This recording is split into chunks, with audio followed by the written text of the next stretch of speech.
ए हेउची सेई भयंकरी बुढ़ी जहाकू मनीष मांस खाइबाकू बहुत भल लगे।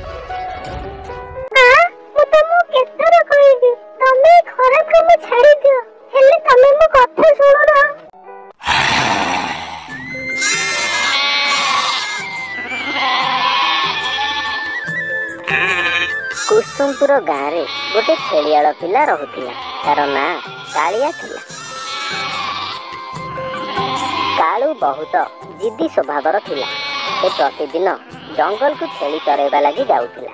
आउ जेमती संध्या होउथिला छेली मानकु आनी घर को फेरिया थिला। एहा तार प्रतिदिनिया काम थिला।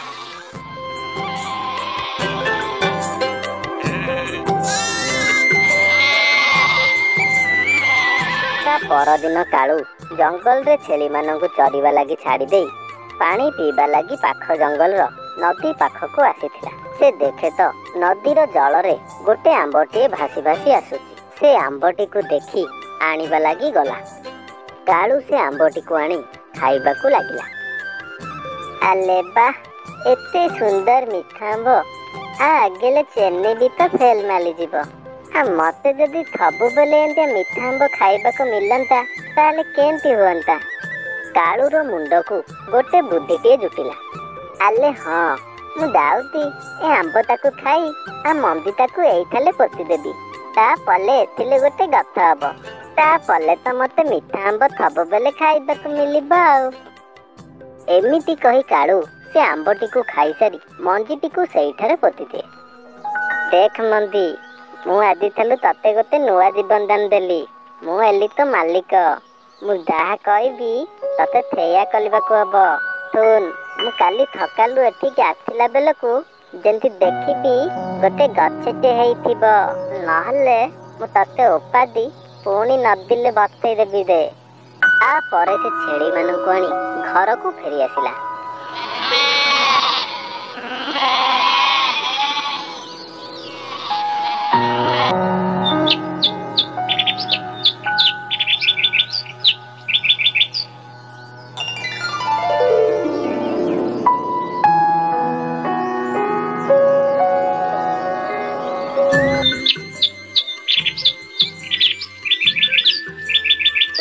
चल चल चल चल हिस। ता परदिन कालू पुणी छेड़ी आनी जंगल को आसिला। से लगेइथिबा मंजीर पाखकु जाई देखे तो सेथिरु गोटे गछटे बाहरी आसी।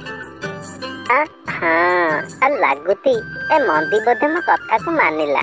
सुन मंदी खाली एतिकिले हबनी। मु हेली तो मालिक। मु जहा कहबी तते थेया कलिबाकू पलिबो। मु काली तेथिके आथिला बेलकू जेंति तो दियरे आउली पतला हेइथिबो।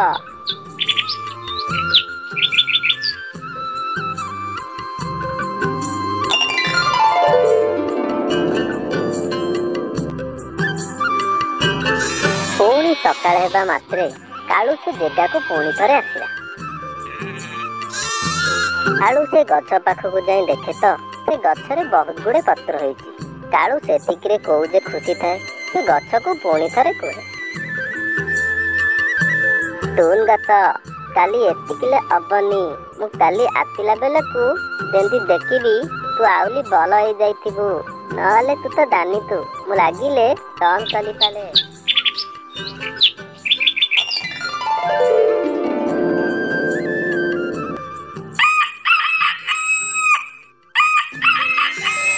कालू से जगह को जाई देखे तो से आंब गछटी बहुत बड़ विराट गछरे परिणत हो जाइछि। हेले कालूर मन सेतिकिरे मानु न था। सीए से गछ को पुणी थरे कुहे आ तून गथ तू बल हेई गलु बेली कौन भाबु तू एतिकिले हेई गला। तूनु मु काली आथिला बेलकू जेंति तो देले मीठा मीठा पाचिला पाचिला आंब हेइथिबा दरकार। नहले तू तो दानी तू मु लागिले कम करि पाले। ददी न तो ना तते काटी ए नईले पुनी तले बतई देबी। अरे एई खाइबा सब बेले खाई खाई पाटीर स्वाद कुआडे चली गलानी। बहुत दिन हबो मनीष मांस टिके पाटीरे बाजिनी।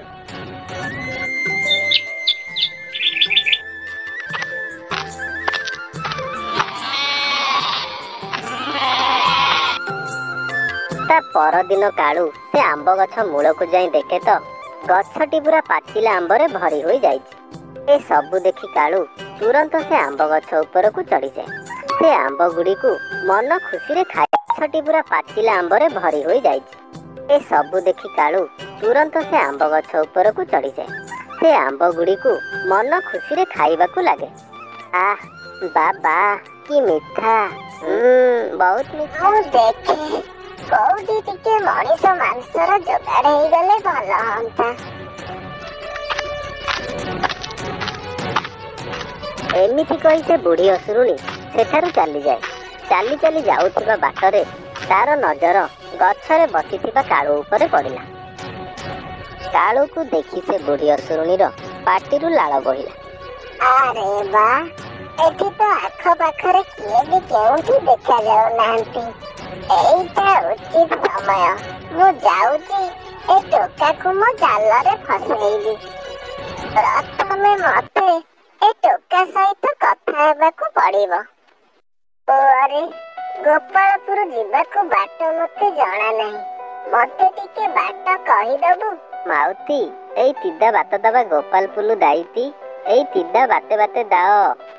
ଆଉ ପୁଅରେ, ମତେ ଜୋରରେ ଭୋକ ହେଲାଣି। ତୁ ମତେ ଗୋଟେ ଆମ୍ବ ଖାଇବାକୁ ଦବୁ? ମାଉତି, ଏଇ ଗୋଟେ କଥା। ଲୁହ ଲୁହ, ମୁଁ ତମ ପାଇଁ ଗୋଟେ ମିଠା ମିଠା ତାଜା ତାଜା ଆମ୍ବ ପକଉଛି। ତାପରେ କାଳୁ ଗଛରୁ ଗୋଟେ ଆମ୍ବଟିଏ ଛିଡ଼େଇ ପକାଏ। ହେଲେ ସେ ବୁଢ଼ୀ ତାକୁ ମିଛ କଥା କହିବାକୁ ଲାଗେ। ଆରେ ପୁଅରେ, ଏ ପଚରା ଆମ୍ବଟା କଣ ପକଉଛୁ? ଗୋଟେ ଭଲ ଆମ୍ବ ପକା। ହଉ ଠିକ ଅଛି ମାଉତି, ମୁଁ ଆଉ ଗୋଟେ ଭଲ ଆମ୍ବ ପକଉଛି। ଆରେ ପୁଅ, ଏଥ କଞ୍ଚା ଆମ୍ବଟା। ମତେ ତ ପାଚିଲା ଆମ୍ବ ଖାଇବାର ଅଛି। ତୁ ସେ ଉପରକୁ ଚଢ଼ି ଗୋଟେ ପାଚିଲା ଆମ୍ବ ପକା। ହଉ ଠିକ ଅଛି ମାଉତି, ମୁଁ ଆଉ ଗୋଟେ ଦଉଛି। ଆରେ ପୁଅ, ଏ ଆମ୍ବଟା ତ ଗୋବରରେ ପଡ଼ିଗଲା। ତୁ ଆଉ ଗୋଟେ ଆମ୍ବ ଦେ ନା। ଏମିତି ମିଛ କଥା କହି ସେ ବୁଢ଼ୀ ଅସୁରୁଣୀ କାଳୁଠାରୁ ବହୁତ ଆମ୍ବ ଝଡ଼େଇ ନିଏ। ତାପରେ ସେ କାଳୁକୁ କୁହେ, ପୁଅରେ, କଣ ଏ ଛେଳି ଗୁଡାକ ତୋର? ହଁ ମାଉତି, ଏ ତେଲି ଗୁଲାକ ମୋଲ। ପୁଅରେ, ତୋ ଛେଳି ଗୁଡାକ ଦୂରକୁ ଚାଲି ଯାଉଛନ୍ତି। ତୁ ଶୀଘ୍ର ତଳକୁ ଆ। ଆଲେ ମୁଁ ତନ କଲିବିଲେ, ମୋ ଥେଲି ଗୁଲା ପଲେଇଲେ। ମୁଁ ତଲକୁ ଏବେ କେମିତି ଓହ୍ଲେଇବି? ପୁଅରେ, ତୁ ଗୋଟେ କାମ କର। ତୁ ତଳକୁ ଡେ, ମୁଁ ତତେ ଧରି ନେବି। ହଉ ଠିକ ଅଛି ମାଉତି, ମୁଁ ଦେଉତି। ଯେମିତି କାଳୁ ବୁଢ଼ୀର କଥାରେ ଡିଆଁ ମାରିଛି, ବୁଢ଼ୀ ସିଧା ଗୋଟେ ବସ୍ତା ଦେଖେଇ ଦିଏ। ତାପରେ କାଳୁ ସେ ବସ୍ତା ଭିତରେ ପଶିଯାଏ। ତାପରେ ବୁଢ଼ୀ ସେ ବସ୍ତାଟିର ମୁହଁକୁ ବାନ୍ଧି ଦିଏ। ଆଲେ ମା, ମତେ ଏ ବସ୍ତା ଭିତରେ କାହିଁ ପୁଲେଇ ଦେଲ? ମତେ ଖୋଲ। ତାପରେ ସେ ଅସୁରୁଣୀ ବୁଢ଼ୀ ବସ୍ତାଟିକୁ ମୁଣ୍ଡରେ ଥୋଇ ଚାଲିଯାଏ। ଏମିତି ବହୁତ ବାଟ ଗଲା ପରେ ସେ ବୁଢ଼ୀ ଅସୁରୁଣୀ ଜୋରରେ ଥକିଯାଏ। ତାକୁ ବହୁତ ଜୋରରେ ଶୋଷ ଲାଗେ। ଆଚ୍ଛା ପୁଅରେ, ଏଠି କୋଉଠି ପାଣି ପିଇବାକୁ ମିଳିବ? ମତେ ଭାରି ଜୋରରେ ଶୋଷ ହେଲାଣି। ମାଉସୀ, ପଛରେ ବା ତମେ ଗୋଟେ କୂଅ ଛାଡ଼ି ଦେଇ ଆସିଲ। ସେଇଥିରେ ବା ପାଣି ଅଛି। ହଉ ପୁଅ, ତୁମ ବସ୍ତାଟିକୁ ଟିକେ ଜଗିଥା, ମୁଁ ପାଣି ପିଇ ଆସେ। ମାଉସୀ, ଏ ବସ୍ତାରେ କଣ ଅଛି କି? ପୁଅରେ, ଏଇ ଘର ପାଇଁ ସଉଦା ପତ୍ର ନେଇକି ଯାଉଥିଲି। ଏତିକି କହି ବୁଢ଼ୀ ସେ ବସ୍ତାଟିକୁ ସେଇଠି ରଖି ପାଣି ପିଇବା ଲାଗି ଚାଲିଗଲା। ସେ ଅସୁରୁଣୀ ବୁଢ଼ୀ ଯିବା ମାତ୍ରେ କାଳୁ ସେ ବସ୍ତା ଭିତରୁ ଡାକ ଛାଡ଼ିଲା, ବାଇ, କିଏ ଅତ ଟିକେ ମତେ ବନ୍ତାଅ। ବାଇ, ମତେ ବନ୍ତାଅ, ମୁଁ ଏଇ ବସ୍ତା ଭିତରେ ଅଛି। କାଳୁର ଡାକ ଶୁଣି ସେ ଲୋକ ଜଣକ ବସ୍ତାର ମୁହଁଟିକୁ ଖୋଲିଦେଲା। କାଳୁ ସେ ବସ୍ତାରୁ ବାହାରି ସେ ଲୋକଟିକୁ ସବୁ କଥା କହିଲା।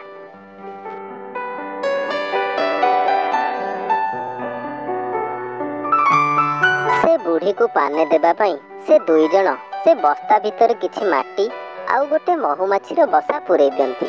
ତାପରେ କାଳୁ ସେଠାରୁ ଚାଲିଯାଏ। କାଳୁ ଯିବାର କିଛି ସମୟ ପରେ ସେ ବୁଢ଼ୀ ଅସୁରୁଣୀ ପାଣି ପିଇ ସେଠାକୁ ଆସିଲା। ତାପରେ ସେ ତା ବସ୍ତାକୁ ମୁଣ୍ଡରେ ରଖି ତା ଘରକୁ ଚାଲିଲା।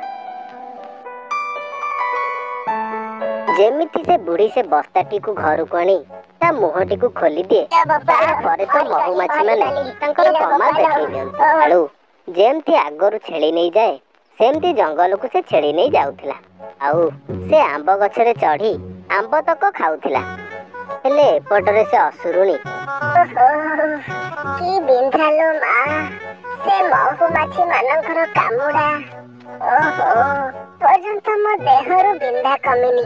ଛାଡ଼ିବିନି, ସେ ଦୁଷ୍ଟ ପିଲାକୁ ମୁଁ ଛାଡ଼ିବିନି। ମତେ ଏଥର ବେଶ ବଦଳାଇ ତା ପାଖକୁ ଯିବାକୁ ପଡିବ। ତା ପରଦିନ ସେ ଅସୁରୁଣୀ ବୁଢୀ ଚତୁରତା ସହିତ ବେଶ ବଦଳାଇ ସେ ଆମ୍ବ ଗଛ ମୂଳକୁ ଆସିଲା। କାଳୁକୁ ଆମ୍ବ ଗଛ ଉପରେ ଚଢିଥିବାର ଦେଖି ତାକୁ କହିଲା, ପୁଅରେ, ମତେ ଜୋରେ ଭୋକ ଲାଗୁଛି। କଣ ତୁ ମତେ 2ଟା ଆମ୍ବ ଖାଇବାକୁ ଦେଇପାରିବୁ?